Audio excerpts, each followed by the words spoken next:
Welcome to Afterthoughts, everybody. This is our Recommend or Refute episode where we each talk about a different movie that we watched this past week. I'm your host, Michael Dixon. With me, as always, John Garcia. Hey, yo. Happy to be here. What's up? And then our special guest, Mathew, is back. What's up, Mathew? Hey, what's up? AKA Gino Hino. That's right, AKA Gino. Gino Hino in the house. We've been split naming him this whole time. And I'm loving it. I noticed this, yeah. I don't call mind. him Sport. Yeah. I call him my dude. It works out. Oh, man. Cool. All right. Well, I'm excited to get into this. John, what did you watch this week? So I went and saw a little piece of slow cinema after Beau is Afraid. It's called Showing Up, and it is not the movie that I'm talking about. But I went and saw it with some friends who were very down on it. Some friends were kind of up, but the friends who were down on it were like, that movie was too slow for us. And I was immediately like, you guys want to see some shit? So I invited them over to my place. And showed them Redline. Redline's rule book says you can do whatever the hell you want to the competition. You want to play fair, you're either going to get left in the dust or dead or...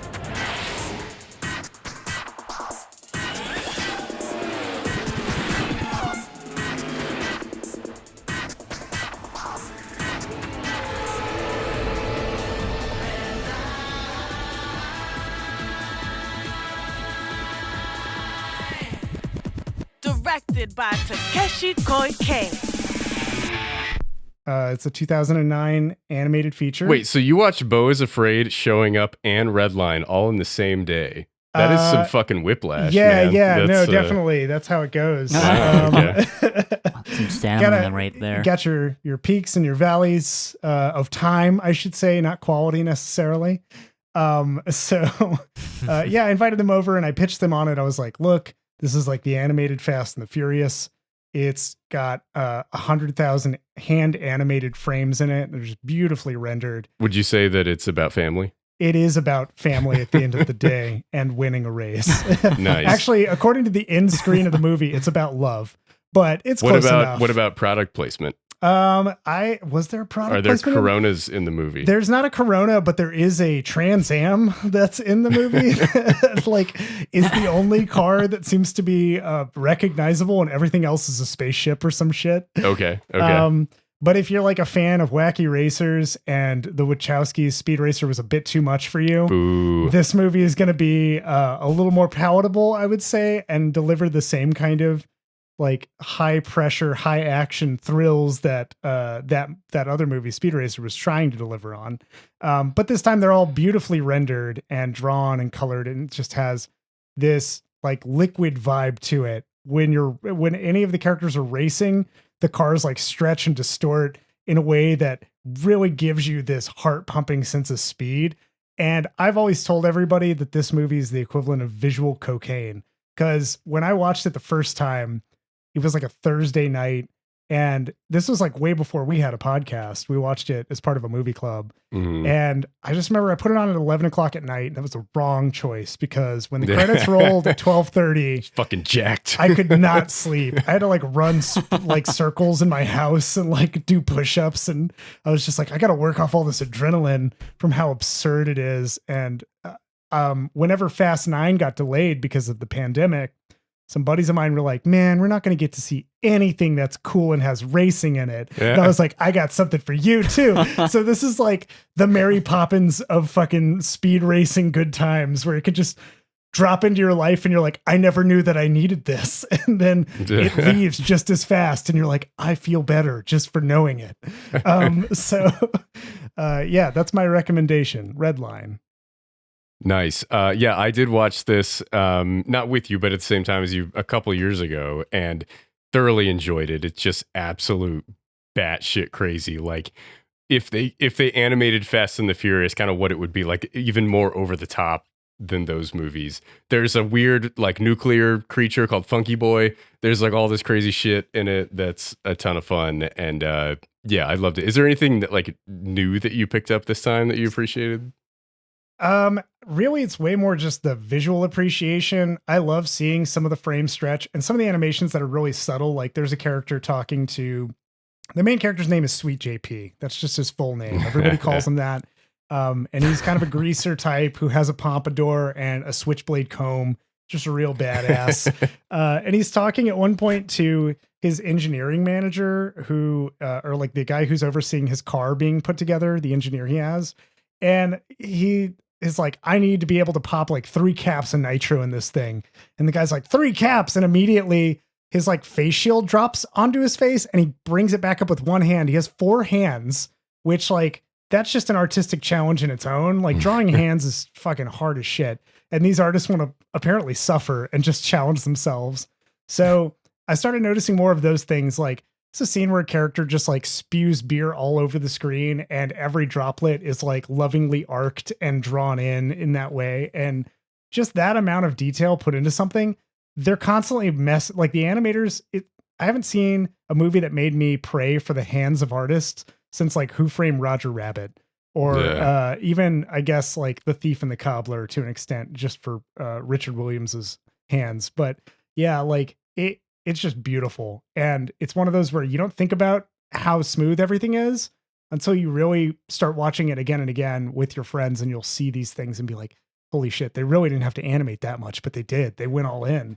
They did a slow motion sequence in that movie too, where like glass is breaking and water's pouring out of shit. And it's not like jarring storyboarded slow motion. It's like buttery smooth frames per second kind of.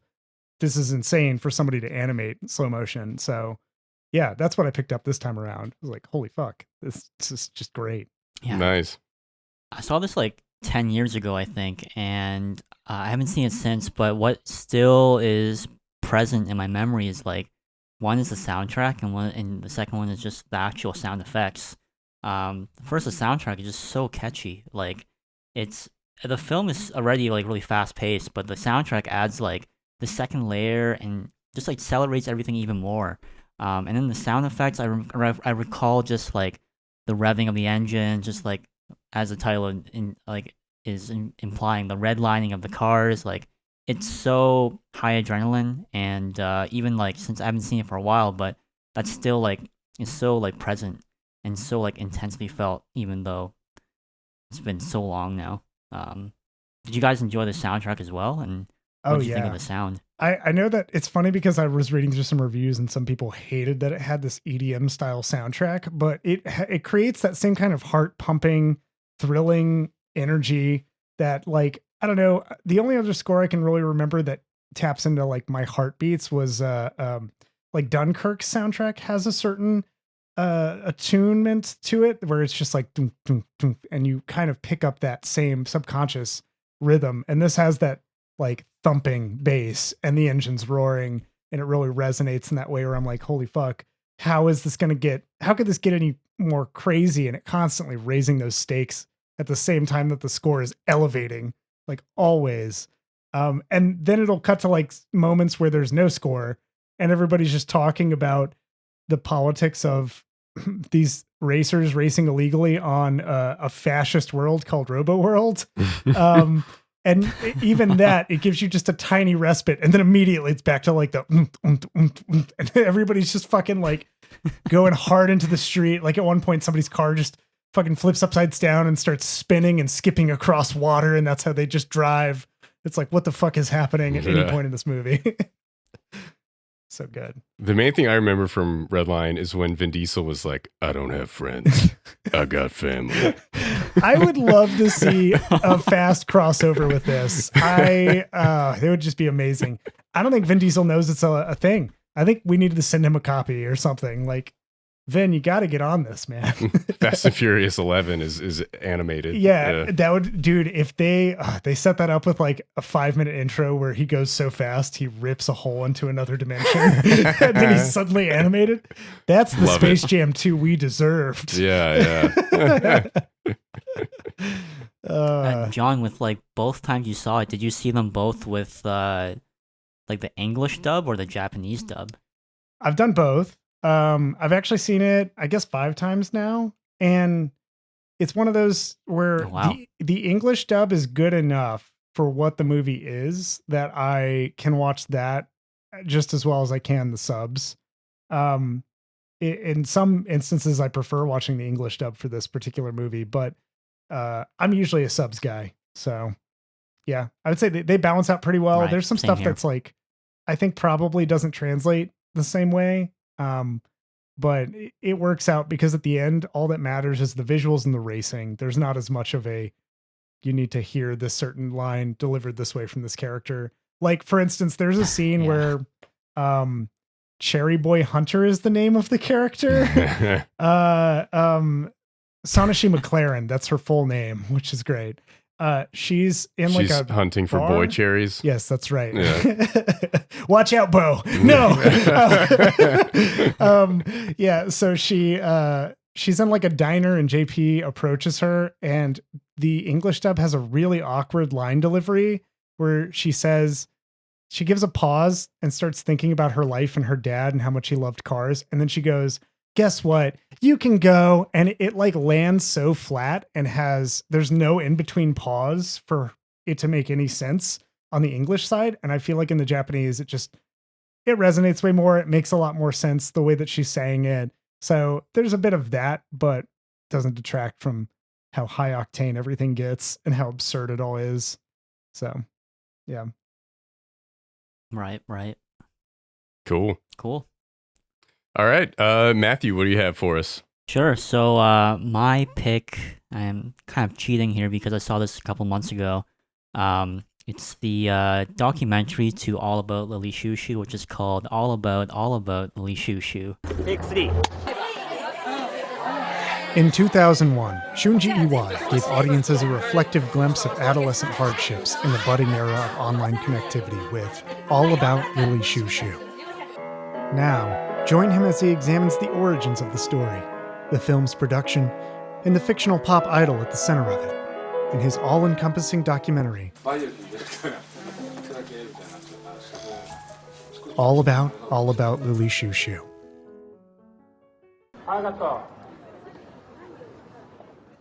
Good title. So All About Lily Chou Chou is by Sunji Iwai, who's done a lot of like really incredible films. If you look at his filmography, it's just like every film is different. Like Love Letter, April Story, like, well, maybe those two are as examples are somewhat similar, but like if you look at that compared to All About Lily Chou Chou, this is like totally left field. And I guess I should probably give a little bit of a background to the actual movie itself before I dive into the making of documentary. But All About Lily Chou Chou is about kind of just like these teenagers. They're all like living these really fucked up lives. They're isolated. They are depressed, angry about the world. And mind you, this is like in 1999, kind of at the birth of the internet. And what unites them all is this singer named Lily Chou Chou, who is kind of like their object of desire in a way. They are all interacting with each other unknowingly online in this forum. Yeah, so like a lot of the film features a lot of just like text on the screen, like almost like in the Matrix, this binary like green text on screen just showing you like what the message is on the forum, which again, this movie came out in like the late 90s, so it's pretty revolutionary in trying to explain like the nature of online connection, which I mean, I'm going to plug another movie here. It's called Haru. It sounds very similar was to gonna Haru. ask. I was like, Has a wait a similar minute, are you vibe. talking about Haru? Yeah. Yeah. So like this and because of their anonymity, they're like they're interacting with in real life as well, and you see like this incredible contrast between who they are online versus who they are in real life, which is like again prescient like Haru is, and that's predicting the way we're behaving now in the future, like 20 years later after the movie's made. So it explores this dynamic, and then there's like kind of 3 chapters, or 3 or 4 if I remember correctly, and really like the film itself is more of a portrait rather than just like a straight narrative, but it does so incredibly well. It's like almost like a Nirvana song, like made into a movie. It's just so grungy, but it's so effective as well at doing so. So there's a lot of love for this film. Like if you go on Twitter, you go on TikTok, go on Instagram, like people like love this film. It's a cult film. But I had never heard of this documentary called All About Lily Chou Chou until just like a couple months ago. And how I found it was like how I found like a copy of it was pretty weird. Like someone on Letterboxd had like posted in the comments to this Google Drive where it was like there's a copy. This thing is like really hard to find. Yeah. But That's why I can't find it on yeah, IMDb. after finding it, it's only yeah, like it's only an hour long as well. But the documentary itself covers the pre-production and then a little bit of the filming itself. It doesn't talk about like how it was made, like how it was edited, the post-processing itself, which is a little bit unfortunate. So it's kind of left a mystery as to how they put it together in the editing room. But what's cool is that Sunji Iwai is like a really idiosyncratic director. Like I'm not totally sure if this is true or not, but it's said that like he doesn't like read any books, doesn't consume much media, doesn't try to watch too many movies. Like everything he makes is like not inspired by something. It's just totally of his own imagination, which in itself is like one way to motivate you to watch his movies because they're so just really different from what you've ever seen before. So what's cool about the making of is like there's a lot of stuff that is revealed that's like really surprising. So I'm gonna spoil it a little bit here, but one thing is that this was like the pre-production started in like 1996 or so, and this film was like actually in some ways like crowdsourced online on a forum in 1996. They had like a bunch of people on the forum like basically all together write the script in a way. So I think it was like maybe some sort of contest or something. I don't remember the details. Interesting. Here, That sounds but, horrible. Yeah, well, that in itself, it's dangerous territory. It's kind of like crazy, like unimaginable for that time. And That's wild. They are crowdsourcing this movie, and like that also ties into the theme of online connection. So like people are developing a film about connection who are also connecting with each other while making the film. It's Yeah. like kind of this kind of Inception thing going on here. And then there's a lot of like just really interesting things going on. Like one is like there's like a choir sequence inside All About Lily Chou Chou, and it turns out like Sunji Iwai like wrote the actual music for the choir to sing, and it's like this incredibly hard tune that he's like written, and it's like they have to rehearse, and oh my god, like if you watch it, like it's so tiring because they cannot get this right. They have to do so many takes, and also like these are kids, like they're just like being bossed around with this director for days Oh my God. probably, and trying to get this right for him, and it's it's so excruciating. And then there's another part where one of the main characters he has to do a scene like 64 times, 64 takes, and then it turns out It's none like of a- them making it the movie. It's like a Which Kubrick is like- scenario. Yeah. So Like, it I think- sounds like it, yeah. Yeah, I think Tom Um, Cruise, like Kubrick made Tom Cruise walk through a door like 90 times, the eyes wide Didn't shut. Harvey Filming. Keitel like walk Oh my off gosh. of a Kubrick set because he just got fucking fed up with that shit?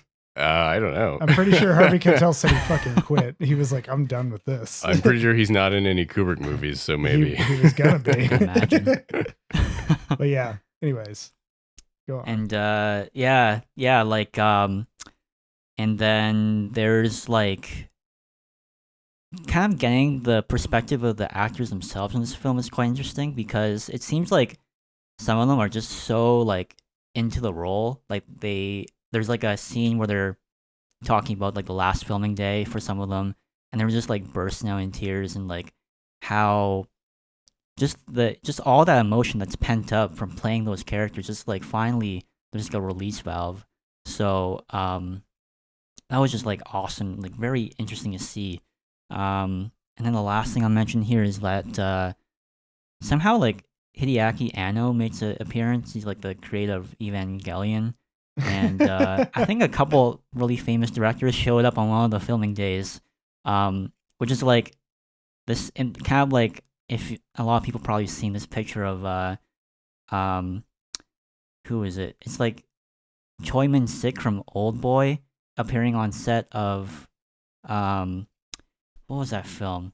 I think it was like a Bong Joon Ho's Memories of Murder. Like somehow they were filming at the same time, and this totally reminds me of that. Like all these famous directors just like appearing on set for this specific scene. Yeah, I mean, I would recommend it because it's you kind of have to watch All About Lily Chou Chou first. Hey, he's breaking the rules immediately. He's double recommending. If you've seen like other Japanese cinema, you'll really enjoy this. It's just so many things coming to life here. It's also like a piece of history, really. So yeah, I am double recommending, but it's like we part of allow- the it film's like sounds spirit. worthwhile. I'm being rebellious. Yeah. Yes. That's cool. Which did you prefer, the actual feature film or the documentary about the movie? Damn, that's a good question. Right. I I still definitely prefer the film. Actually, like now that I think of it, like After Yang had like a cover of one of the songs inside All But Lily Chou Chou by Mitski. Oh, I didn't know that. I loved that movie. That was so, in my like- top 10 last year. It's fucking great. Yeah, yeah, it's so good, and I was just so surprised to see that song in there because the soundtrack in All About Lily Chou Chou is like equally amazing. But I definitely prefer the movie. It's the documentary is like well made. It's informative, but I would kind of stop at informative because it doesn't like play with form. It doesn't like try to kind of be abstract in any way in the same way the movie is. It's more so like it is kind of purely a factual account of what happened, which is still really cool, but still the film itself is just the aesthetic, the era, the topics and the themes. It's undefeated. That's cool. Yeah, I would say, I'm of the opinion, I wonder if you are too, Gino, that like a supplementary documentary for a film should enhance the film itself at best. At worst, it just tells a series of pop culture's interesting stories.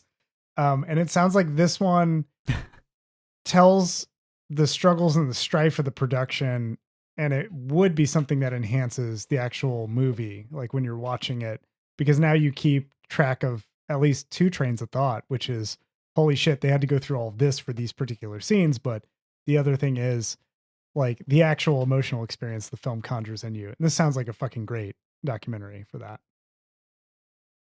It's very cool. Yeah, it's very, very cool. That's awesome. I'm not familiar with that director.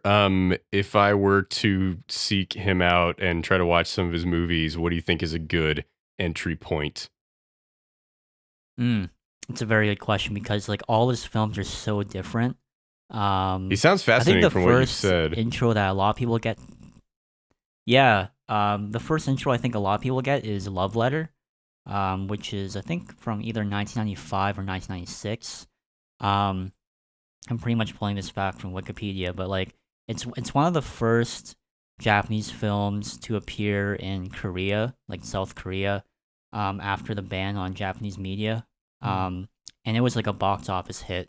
It's about this woman trying to get over the death of her, I believe, fiance, and it's kind of this emotional journey towards the end. And it's so like the mainstream appeal is really quite there, but the cinematic value is also just, it's again like this director is so idiosyncratic, like his fingerprints are all over it. So that's an easy film to get into.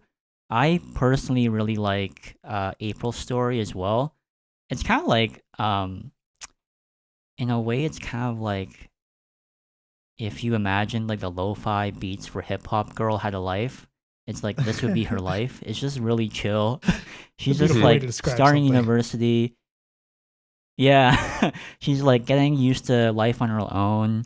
The plot is thin, but like you totally have encompassed like what it feels like again to be a teen or like in your late teens, starting early adulthood, and it's just communicated so incredibly well. It's a pretty short film too, but it really like succeeds in its, and I don't know a better word than vibe.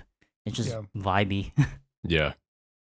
Nice. Cool. I'll have to check out some of his So, yeah, movies. those two He sounds films. pretty fascinating.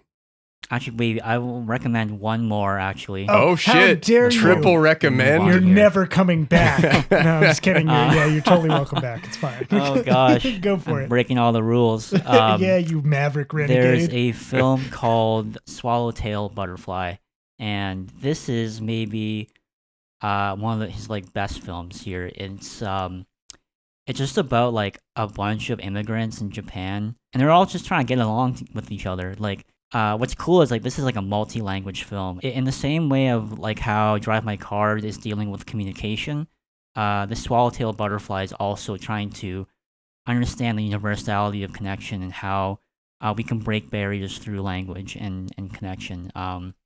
It's really beautiful, and the music itself is also awesome. So, Swallowtail Butterfly, I highly recommend that one as well. That's my second rule breaking part of the episode.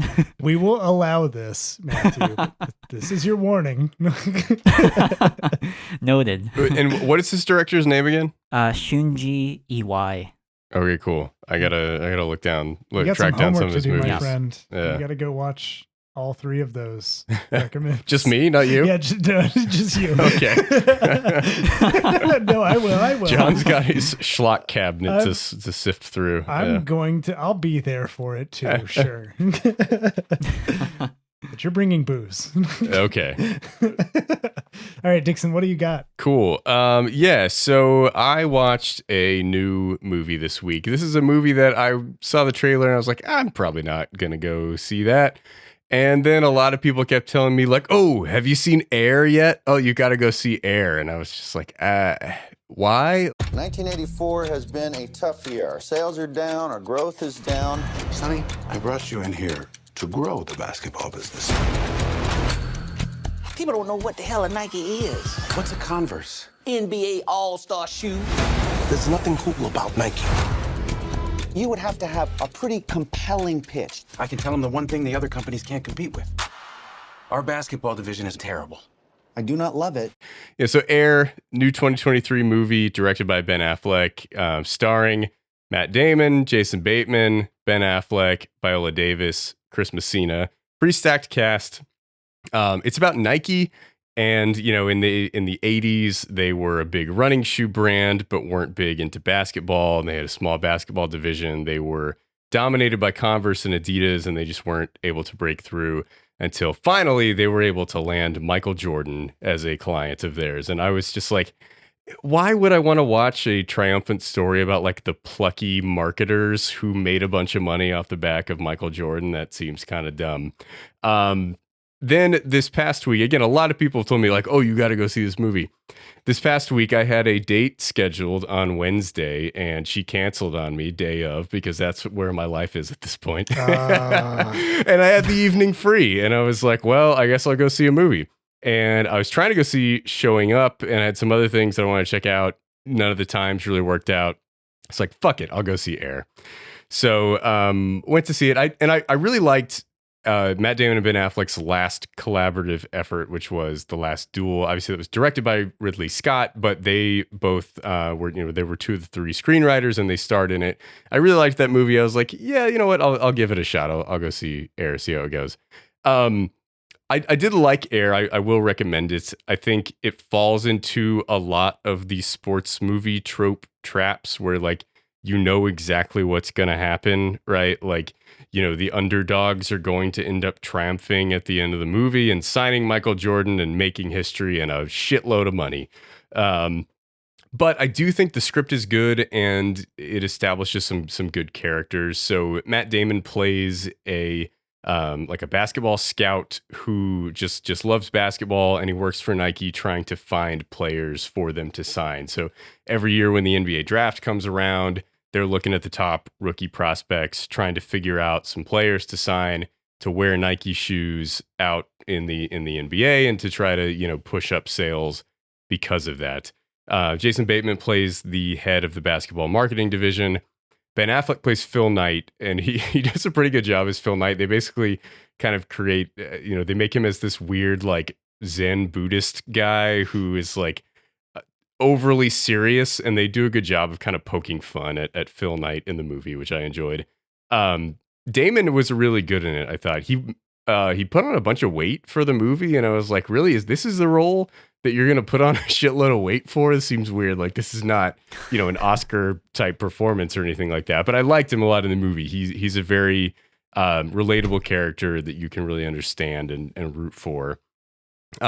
Chris Messina is the best role in the movie.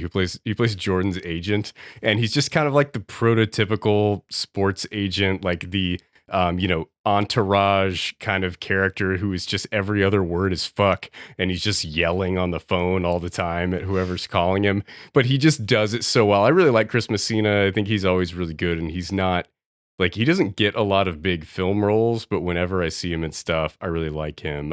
John, you will know him from Sharp Objects. Oh, yes. Who's the Okay. detective in Sharp Objects. Yeah. But so I always really like him, and he was great and stole every scene that he was in. There's a lot of fun phone calls between him and Matt Damon, where Damon's trying to call him. He's like, we want to sign Michael. And Chris Messina's like, fuck you, you fucking piece of shit. Why the hell would Michael ever sign with your third-rate company? And they have a fun back and forth where Matt Damon's kind of like, nonchalant and cracking jokes, and Chris Messina's just getting infuriated and yelling at him back on the phone. So that was pretty fun. I liked that. Jordan is really not in the movie. Like, he is in some scenes, like, an actor playing Jordan, but they don't really ever show his face. Yeah, I was gonna say, do they do the back of the head thing? They do the where he's back of the always- head thing. Okay. I think the reason they do that is because it's like, it's Michael Oh. Jordan. You have this image of him in your head, and like, if you have some random actor playing him, it's just gonna take you out of the movie and not feel real, Yeah. So I think that was probably a good decision. Yeah. Viola Davis plays his mother. She does a great job in that role as kind of the person who runs the household and, sets the meetings with the different shoe companies and, has a lot of influence over her son's life at that point. There's a lot of cheesy scenes in it that are typical sports movie kind of shit. There's like, and Matt Damon is scouting the play where Michael Jordan made the game-winning shot in the college championship game and discovers something that no one else has ever seen, in scouting Michael Jordan. And, he's just convinced that he's going to be this otherworldly player that they should give this insane contract to that no shoe company has ever done. And, it's like they're trying to act like these people, especially Damon's character, is like seeing something that no one else has seen, right? Like, nobody else thought Jordan would be this good, but Matt Damon did. God damn it. He saw it from the start. And, all that stuff is kind of dumb, but for the most part, the script is good. The interactions between all the characters works really well. Jason Bateman is also really good in it. So, overall, I enjoyed it. And, it's like, I gave it a solid B. It's fine. It's a good movie for adults, which is nice. It's an original script. Not like, I wouldn't say like rush out to go see it, but it's a good movie. If you like Matt Damon and Ben Affleck, then you'll like it. Nice. Does Nike have like any involvement in the film itself? Are they influencing? I The don't script? know. That's a good question. I didn't see like Phil Knight listed in the credits, but I wasn't looking that closely, to be honest. So I'm not sure if Nike has any direct influence over this. I wouldn't be surprised if they did. The movie is definitely very flattering of Nike, and like they make fun of Converse and Adidas and other shoe brands, but I'm not sure if they had a direct involvement in the film's production. Right. Yeah. I see. I can say one of my coworkers used to work at Nike for their software division, and he went and saw this, and he was like, "They got a lot of good details in it." that Oh, yeah? everybody at Nike knows, and everybody at Nike is probably pretty excited to see that rendered there. Oh, interesting. He talked about the Just Do It thing and Interesting. some other stuff. I don't know. He Oh, didn't go yeah. too far into specifics, but he was just like, yeah, they had like some deep cuts for us. It was interesting. Yeah, is it Just Do It is apparently from some guy who was being executed and there were his last words. Yeah, And, yeah. He said, let's do it. And then Oh, Nike took that and was like, well, we'll just do it. Yeah, in the scheme of things, when you were talking about Matt Damon putting on weight and you're like, that's the role he put this on for, I could only help but think about Christian Bale in Vice and putting on weight for that role. Yeah.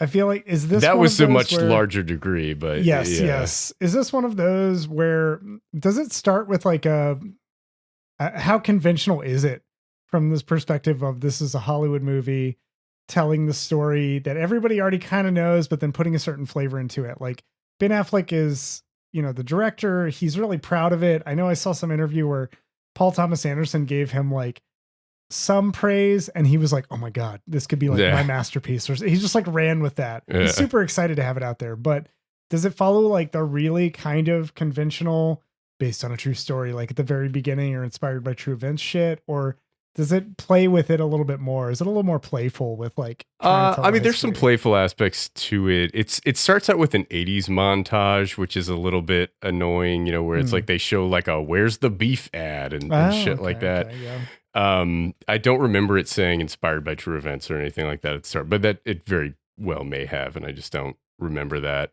Yeah. But I mean, like it does make fun of its characters, especially Phil Knight, which I enjoyed.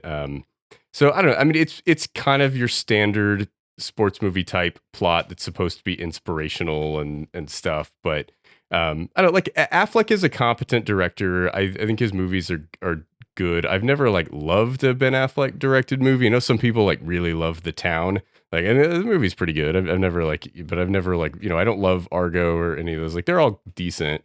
And like, he knows how to make a movie and how to hit all the beats it needs to hit and to do so in a convincing way. I think really the reason to watch it is the cast and the script, like the dynamic between Damon and Affleck and Bateman and Chris Tucker is really good. Yeah, Chris Tucker's in this. He's another kind of executive guy at Nike. But they play off each other really well, and there's a lot of funny moments in the movie.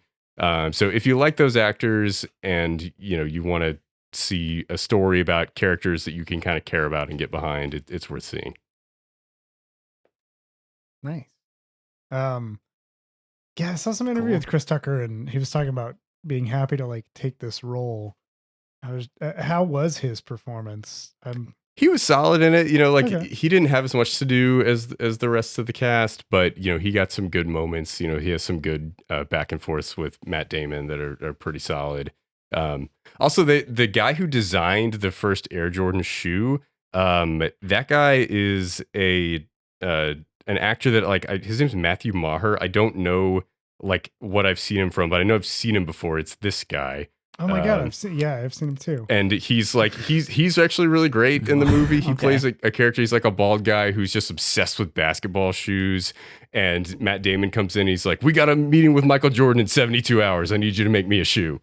Yeah. And he's like has a hard lisp, and it kind of just plays well for that character because he's just very particular about basketball shoes and gets into the details and stuff. And he's pretty fun in the movie as well. The ending of the movie kind of sucks. Like, it's a board meeting where they're courting Michael Jordan, and Matt Damon gives like an inspirational speech that's not very inspirational. And I was like, I don't know if this really works super well.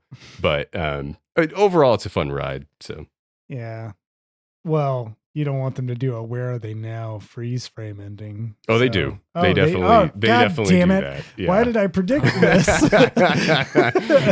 Yeah, no. Michael Jordan it's a went on studio to film. Of course they did that. Michael Jordan went on to star in Space Jam. they literally were like, it's like, Sonny Vaccaro is the guy who Matt Damon was playing. Like, he went on to do blah, blah, blah. And he did it for every character. And then at the end, they're like, Michael Jordan went on to be the greatest basketball player of all time. And then they put in parentheses, and the worst baseball and golf player in his career. Oh, God. So, there are cheesy eye roll moments for sure. But yeah, it's going to be hard to avoid those in a sports movie made by a big studio. So it sounds easily digestible. I could just watch this and be like, it is. Okay. It's easily digestible. There you go. Yeah, really, its best moments just kind of feel like a hangout film with those characters playing off each other. Getting to be in the boardroom and have those conversations around you. Yeah. Gotcha. So, cool. 2 sports films in a year. Because you guys did Creed 3 as well. Oh, yeah. Oh, Creed. Yeah. So, these are 2 sports movies, that I've watched now in the past month or two. And I usually don't watch a lot of sports movies because they all follow the exact same fucking formula. But Jonathan Majors was in Creed 3, so I've watched it. And then this one, I was like, all right, I have nothing to do. And the time works for me, and I've heard good things. So, yeah. Yeah, it's almost like it's a sports movie in format. It's like trying to pitch itself as a business movie. It's not like, if you know anything about how business works, you're poking holes in things, pretty early on. But yeah, they just have to aside a lot of the money shit and go through. Yeah, there's a big point later on in the movie where Viola Davis asks for a percentage of revenue, and it's like, Matt Damon's like, oh, that's never been done before. There's no way we could do that. And they're arguing over whether he's going to get a % of revenue. And then they're like, yes, all right, we'll give you a % of revenue. And they never say what the percentage is.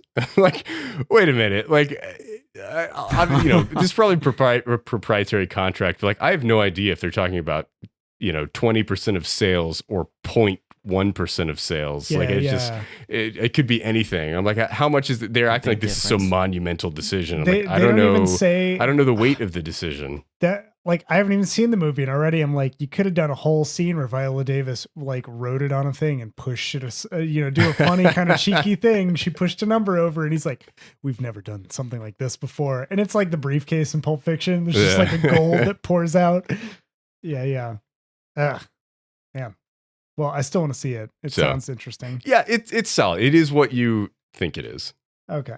So I'm just when I watch this, I'll probably watch Tetris and just bundle 2 branded movies together and fuck it. I'll go with it.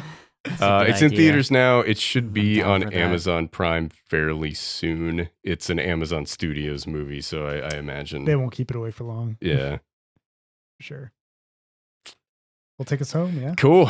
All right. Well, thank you so much for joining this week on Afterthoughts, Recommend or Refute. With me, as always, John Garcia. Check out Redline, please. If you're jonesing for Fast 10, this is a good curb your appetite thing until that comes out. And even if you've seen Fast 10, fucking watch it anyway, because it's just great. It's cherry on top, really. Yeah, I mean, I can't fucking wait for Fast 10. Yeah. So, And our very special guest.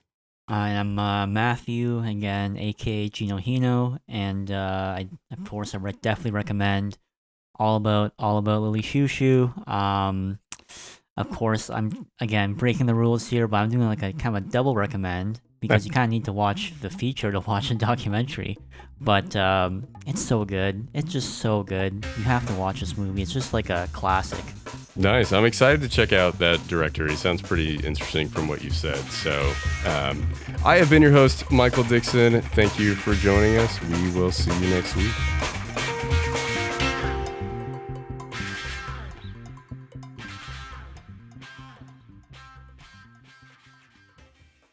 Hey there, movie buffs, TV toughs, and all listeners in between.